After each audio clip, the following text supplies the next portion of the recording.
इस वक्त मुल्क के अंदर माफियाज की हुकूमत है और नाहलों की हुकूमत है। दवाइयों का माफिया जब बेनकाब हुआ तो एक वज़ीर को हटा दिया गया और बाद में उसको इनाम के तौर पर पार्टी का सेक्रेटरी जनरल बना दिया गया। चीनी का माफिया बेनकाब हुआ, आज फिर चीनी 110 रुपए पे चली गई है।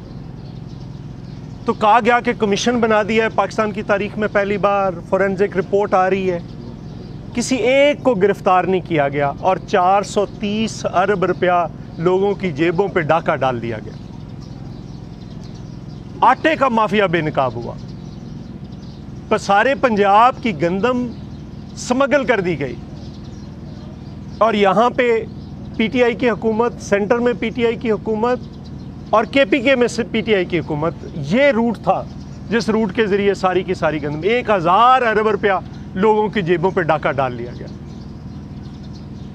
पेट्रोल का माफिया बेनकाब हुआ, पिछले साल जून के अंदर 25 रुपए एक दिन कीमत में इजाफा हुआ। परसों कहा गया कि वो उसके जुर्म में जो पिछले साल हुआ था, नदीम बाबर सिर्फ मुस्ताफ़ी हो जाए।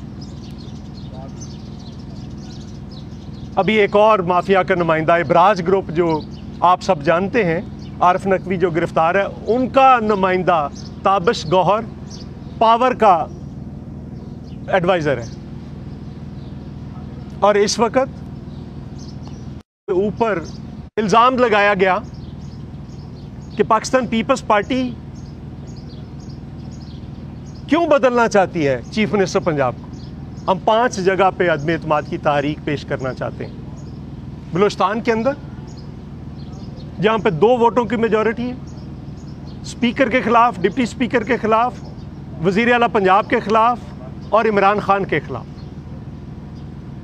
हम किसी एक जगह पे कोशिश नहीं कर रहे और जहाँ पे सबसे पहले हमें दिखाई देगा कि सबसे कमज़ोर जगह है, वहाँ पे पहले हम अटैक करेंगे। और हम पंजाब पे अटैक करना चाहते हैं, उसकी 2 वजूहात। एक, सबसे नाअहल आदमी ये है। दूसरा, मुझे ये बताएं कि अगर पंजाब के अंदर हुकूमत गिर जाए तो इमरान खान की हुकूमत तो एक ठोकर की मार होगी। और जब जब कोई वज़ीर आज़म के खिलाफ किसी पंजाब के सूबे के अंदर तब्दीली आई या मुखालिफ हुकूमत रही, तो वो वहाँ पे इवन हुकूमतें टूटी। वहाँ पे खुद मोहतरमा बेनज़ीर भुट्टो की हुकूमत तोड़ी गई और वो पंजाब के ज़रिए तोड़ी गई। और अगर इसको जो रखना चाहता है, एक इमरान खान रखना चाहता है, दूसरा नून लीग रखना चाहती है, तो इसका मतलब ये हुआ कि आधे पाकिस्तान से ज़्यादा अगर इस खित्ते के अंदर, पंजाब के अंदर, सूबे के अंदर नाअहल लोगों की हुकूमत है, तो उसकी ज़िम्मेदारी सिर्फ अब इमरान खान पे आयद नहीं होती। यहाँ हो गया कि अब नून लीग भी उसमें हिस्सादार। हमारे कौन से 7 वोटों से हमारा वज़ीर आला बनना है? पहला राइट तो उनका बनता है जिनकी मेजॉरिटी है, और अगर वो नहीं करते तो फिर आज के बाद हर जो पंजाब में जुर्म होगा, जो अनाहलियत होगी, जो लोगों के साथ ज़्यादती होगी, उसकी ज़िम्मेदारी इमरान खान के साथ साथ नून लीग की भी होगी। और हमने ये साबित कर दिया कौमी असम्बली के अंदर कि वहाँ पे हम कर सकते हैं, अदम एतमाद ला सकते हैं यूसुफ रज़ा गिलानी साहब के इलेक्शन। और फिर कभी हमें कहा जाता है कि हमने डील कर ली। अजीब बात है, हमने किसके साथ डील की है?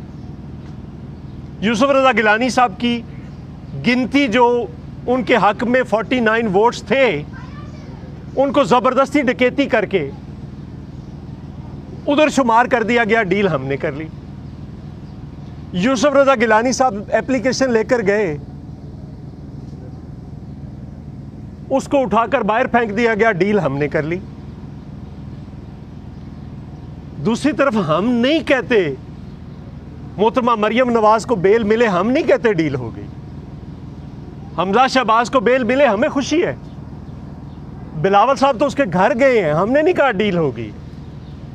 अभी शहबाज शरीफ साहब की बेल होने वाली है, जी बिल्कुल, हम नहीं कहेंगे डील होगी, हम बिल्कुल नहीं कहेंगे डील होगी। और अगर हम नहीं कह रहे तो दूसरी तरफ भी अपने रवैयों पर, अपने लहजों पर फिर गौर करना पड़ेगा। क्या रवैया है? एक दिन इल्जाम लगाते हैं, अगले दिन भाई कह देते हैं, उससे अगले दिन फिर ऐसी बात करते हैं जिसकी सियासी रवैयों के अंदर कोई गुंजाइश नहीं है। मैं बहुत अदब के साथ अर्ज करना चाहता हूँ मोहतरमा मरियम नवाज साहिबा से कि आप अपनी पार्टी के अंदर जो मर्जी करें, जिससे ख़ानदान के अंदर जो मर्जी करें, जो मर्जी सलूक करें, हमारा कोई उससे लेना देना नहीं। लेकिन इत्तेहादों के अंदर दूसरी पार्टियों को मुखातब करते हुए अपने रवैयों को, अपने लहजों को दुरुस्त रखें। अब मुझे ये बताएं कि पाकिस्तान पीपल्स पार्टी ने तो ये नहीं कहा जब आज़म नज़ीर तारर साहब और बैरिस्टर अली ज़फ़र साहब बिला मुकाबला मुंतखब हो गए, हमारे कैंडिडेट के विड्रॉ होने से पहले भी, तो हमने तो नहीं कहा कि आपने पीटीआई के साथ मुकमुका कर लिया। फिर हमने अपना कैंडिडेट विड्रॉ किया, आपके बिला मुकाबला मुंतखब हो गए पीटीआई के साथ, हमने तो नहीं कहा कि मुकमुका हो गया पीटीआई के साथ आपका। आपने केपीके के अंदर अब्बास अफरीदी को विड्रॉ करना था, आपने विड्रॉ नहीं किया, नतीजातन फरतुल्लाह बाबर साहब हार गए और अब्बास अफरीदी भी हार गया। जब बात करते हैं तो कोई जवाब नहीं दिया जाता। और फिर क्यों एक ऐसे इरिटेंट को नामजद किया गया? और हमने कोई कमिटमेंट नहीं की। जो कमेटी बनी थी वो सिर्फ डिप्टी चेयरमैन के लिए बनी थी, हमने कोई कमिटमेंट नहीं की। उसके अंदर हमारा नुमाइंदे राजा परवेज अशरफ ने डिप्टी चेयरमैन के लिए भी किसी को वोट नहीं दिया। वहां पे नून लीग ने कहा कि यहां पे अपोजिशन लीडर का फैसला कर लें, राजा परवेज अशरफ ने कहा कि नहीं, यहां पे कोई और फैसला नहीं होगा, बाद में करेंगे।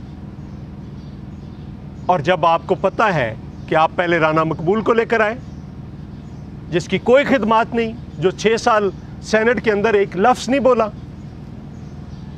क्या उसने कोई बड़ा सोशल वर्क किया हुआ, कोई बड़ा उसका कोई काम था पाकिस्तान के अंदर? और अगर काम था तो वजीर बना देते, 5 साल हुकूमत रही है आपकी। नहीं किया, सिर्फ एक उसके पार्ट पे था कि उसने आसफ अली जरदारी की ज़ुबान काटी थी।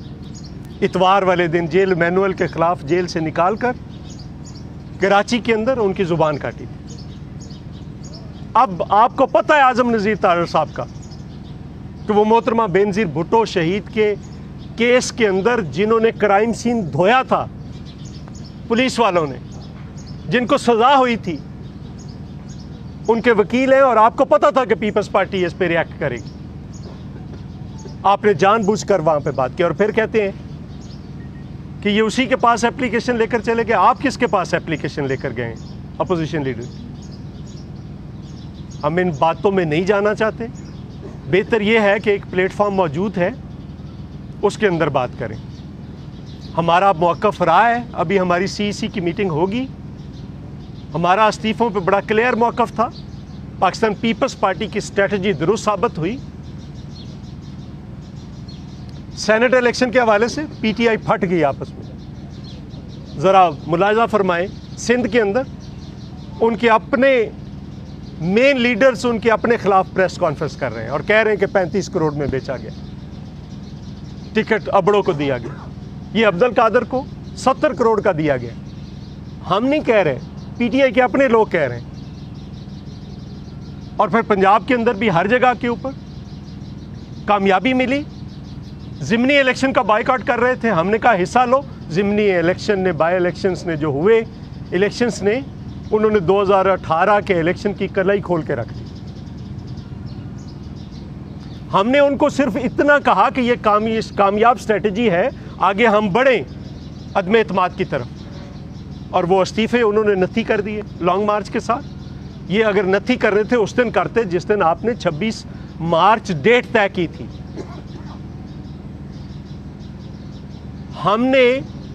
आपने पहले ये दस्तखत कराने शुरू किए, आप प्लेटफॉर्म पे बात करते, फिर हमने उन दस्तखत करवाए हैं। कुछ लोगों ने कहा हमारे साथ कुछ दिलावर खान आए हैं, एक इंडिपेंडेंट सेनेटर हैं, उनसे हमने वोट लिए हैं। उनके साथ कुछ और लोग भी आए, उन्होंने कहा अपोजिशन के बेंचों पे बैठेंगे तो पता चल जाएगा। सो हमने कोई गलत नहीं किया।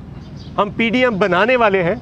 जब लोगों के ट्विटर खामोश थे, जुबानें बंद थी, टेलीफोन बंद थे, हम लोगों के पीछे फिर रहे थे। हमने पीडीएम बनाया है, इसको बचाएंगे, इसको लेकर चलेंगे और इमरान खान की हुकूमत को गिराएंगे। अच्छा जोई साहब, ये ना एक बड़ी बहस है, आपने जो आखिरी बात की है कि पीडीएम हमने बनाई है, वो कह रहे हैं, दूसरी नूर कह रही कि हम बनाई है, उसमें 10 जमातें हैं। क्या आप क्या है कि जैसे मकामत के बादशाह कहा जाता है आसिफ अली जरदारी को, उन्होंने 5 साल वो हुकूमत चला ली थी जिसका सोचा भी नहीं जाता था कि शायद ये ना चल पाए। तो क्या आप पीडीएम को आप मुतहर्रिक करेंगे, इकट्ठा करेंगे एक प्लेटफॉर्म पे? पीडीएम इकट्ठी है, उसमें कुछ इश्यूज हैं। हम चाहते हैं कि वो अब इस बार पीडीएम के प्लेटफॉर्म पे वो सारे इश्यूज डिस्कस हों और उनका सोल्यूशन निकले। बहुत सारे इश्यूज हैं। और जहाँ तक ये है कि देखिए, हम तारीख गवाह है, हम तो नहीं खामोश थे। कौन खामोश थे? हम तो उस वक्त भी पीछे फिर रहे। राय का ये कहना है कि मुस्लिम लीग नून ने मौलाना फजल रहमान साहब को ये पैगाम दे दिया कि हम मजीद कासा पीपल्स पार्टी के साथ नहीं चलना चाहते, इन्हें पीडीएम से अलग किया जाए। और दूसरा मेरा सवाल ये है कि मौलाना फजल रहमान साहब की क्या मजबूरी है कि मोहतरमा बेनज़ीर भुट्टो साहिबा को वो तस्लीम नहीं करते थे, मरियम नवाज साहिबा के वो पीछे खड़े होकर तस्लीम करवाते हैं?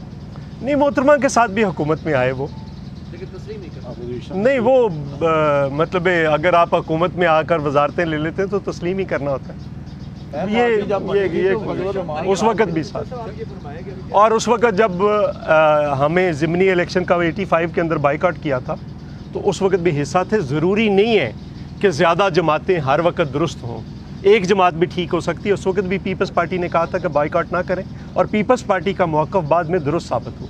ये फरमाया कि जैसे कि आपने फरमाया कि पीडीएम आप ही बनाने वाले हैं, पीडीएम तो मुताबिक आप ही हैं, तो फिर क्या वजह बनी कि एक छोटे से ओहदे के लिए इसी पीडीएम उसी पीपल्स पार्टी को बिल्कुल निस्तो नाबूद करने जा रही है? क्या सियासत इतनी खुदगर्ज हो गई है? क्यों नहीं समझते कि आप ये छोटा सा ओहदा के लिए लालच ना करते? तो नहीं, ये छोटे बड़े ओहदे की मजबूत होते जितनी पहले छोटे बड़े ओहदे की बात नहीं है। देखिए, एक प्रिंसिपल है, जिस पार्टी की मेजॉरिटी होती है उस पार्टी का अपोजिशन लीडर या उस पार्टी को मिलता है। जैसे हमने कोशिश नहीं की, बल्कि बिलावल साहब ने सबसे पहले दस्तखत करके देने वालों में शहबाज शरीफ को बिलावल भुट्टो साहब थे, तो उनको भी थोड़ा दिल बड़ा करना चाहिए।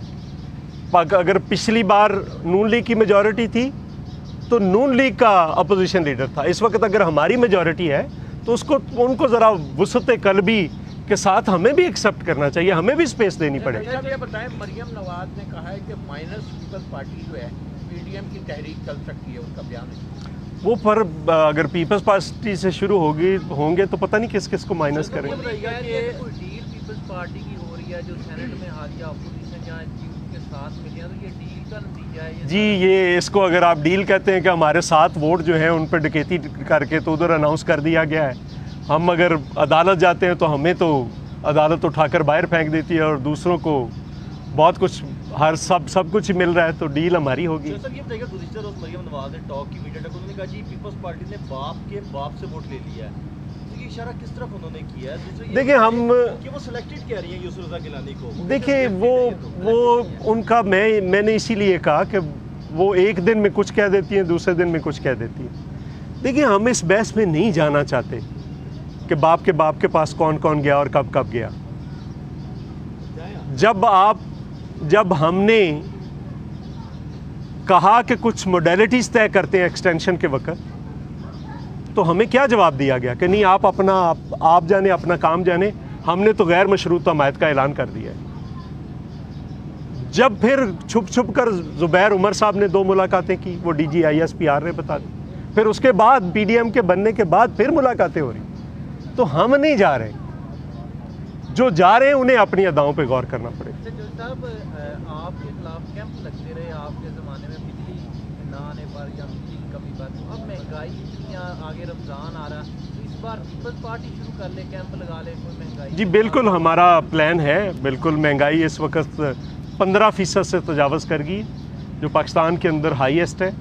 और सिर्फ अगर आप 3-4 चीज़ें जो एक आम आदमी की रोज़मर्रा की खुराक है, आटा है, वो इस वक्त 900 से ऊपर चला गया है 20 किलो थैला। चीनी है 110 आज बिक रही है, इससे ज़्यादा इम्कान है कि ये 150 तक जाने का इम्कान है, जो सूरत हाल है। घी है या तेल है 140 का था 280 पे चला गया है।